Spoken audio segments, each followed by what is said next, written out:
We are back with the latest on the situation in Sudan, which is embroiled in a violent power struggle that has left at least 185 people dead. Heavy fighting continues for a fourth straight day in the capital, Khartoum. This morning, Al Arabiya television captured this video live, showing the moment a massive explosion rocked the city. Meanwhile, Secretary of State Antony Blinken issued a warning to the rival generals at the heart of the conflict after a U.S. diplomatic convoy came under fire. Here's what he said about the incident on the sidelines of the G7 in Japan. All of our people are safe and unharmed. But this action was reckless, it was irresponsible, and of course unsafe. In the calls that I had this morning with Generals Hamedi and Burhan, I made very clear that any attacks, threats, dangers posed to our diplomats were totally unacceptable.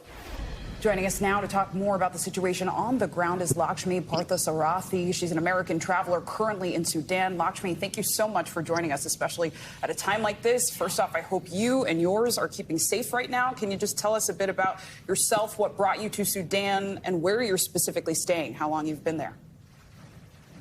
Yes, thank you for having me. I'm a travel writer and photographer, and so I was traveling to Sudan as a tourist to visit the sites here, learn about the culture, and I've been here for a few weeks, and I came to Khartoum a few days ago and woke up to what I initially thought was a thunderstorm, and it turned out to be all-out war happening right next to an Airbnb that I was staying at, about a few kilometers away from the airport, where that whole area was under siege, and there's just been chaos now for the last few days.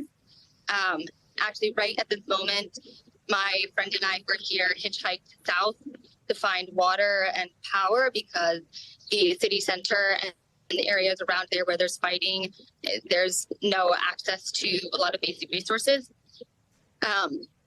And it's just kind of constant gunshots and sound bombs and shelling, and yeah, it's been a difficult few days. And my thoughts are kind of just with the people that I've seen now here in the city. It's people who are fleeing their homes with their families. It's been a very tough situation for a lot of people. So, Lakshmi, you said that you hitchhiked to find some resources. Are you still in areas where you're seeing and hearing fighting, and what are some of the locals telling you?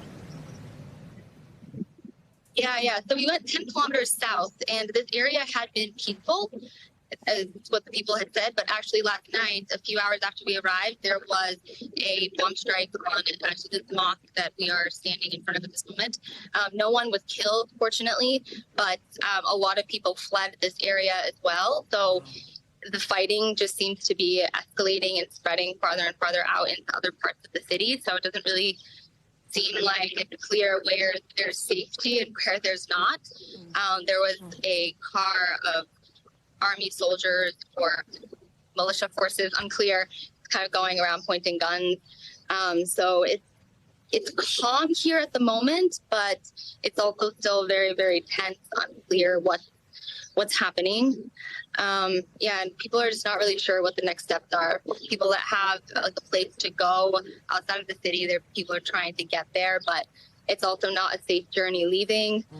So right now, the advice has been to stay inside, but a lot of people don't have resources, so people have to move. It's been tough.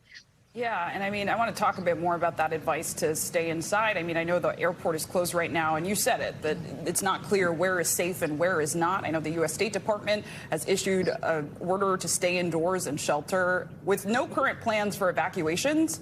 How are you feeling about that? What's your reaction? Do you feel safe? Are you trying to get out of Sudan? I'm just kind of waiting and seeing what's going to happen in the coming days. It does not seem like things are de-escalating, and there's definitely areas in the city that do not feel safe at all. I think at the moment, trying to find shelter and stay in place is good advice. Difficult to follow completely, but I'm hopeful that that there'll be areas where we can stay safe, and that hopefully over like the coming days or weeks or whatnot, we can see some improvement. Yeah. But yeah, I mean, there's no way to fly out. It's a very, very big country, so to travel to any border to another country is like not an easy journey. So right now, the only thing we can do is just kind of stay here and wait and see what happens. Yeah, a lot of waiting and seeing, and just know that we're keeping you in our thoughts and prayers. Hope you stay safe, stay well, and have the resources you need. Lakshmi, thank you so much. Thanks for watching our YouTube channel. Follow today's top stories and breaking news by downloading the NBC News app.